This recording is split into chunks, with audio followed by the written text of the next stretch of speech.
Action. Perkenalkan, nama saya Dodi Upacara Nabi dari kelas 8G. Saya akan mempresentasikan kebijakan kolonial. 1. Sistem sewa tanah.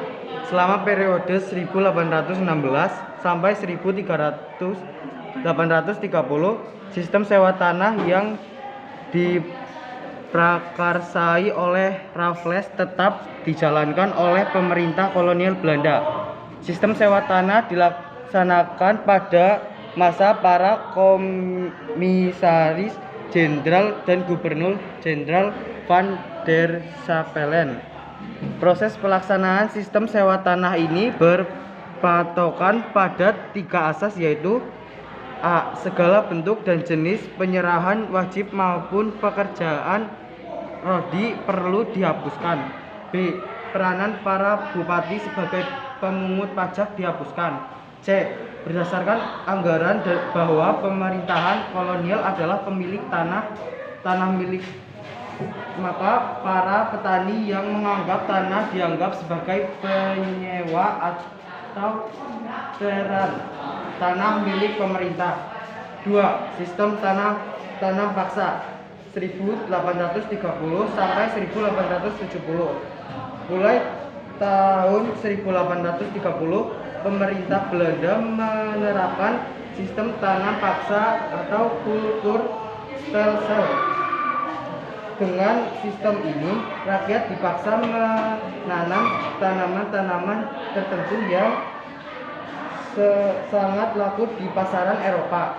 Tanaman yang wajib ditanam antara lain cengkeh, kopi, lada, dan tembakau.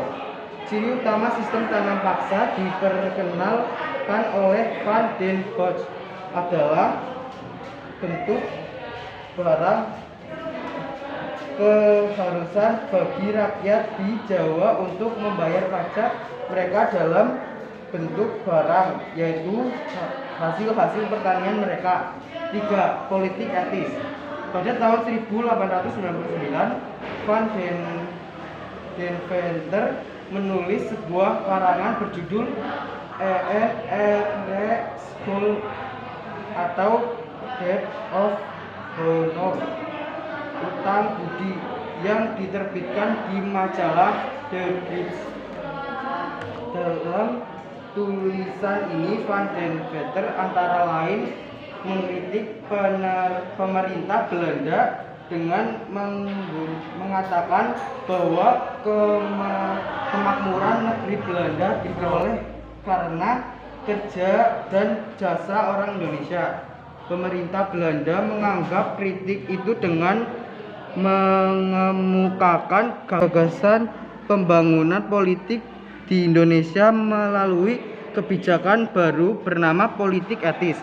Politik etis juga sering disebut politik paternalistik, yaitu politik pemerintah yang ingin memutus kepentingan anak negeri tanpa mengikutsertakan anak negeri. 4. Kerja paksa. Pada masa kolonial, kerja paksa atau disebut dengan istilah kerja rodi merupakan salah satu bentuk eksploitasi Belanda terhadap sumber daya manusia. Di Indonesia, sistem ini diterapkan di berbagai daerah. Biasanya terjadi di area perkebunan, pertambangan, pelabuhan, dan objek vital lainnya.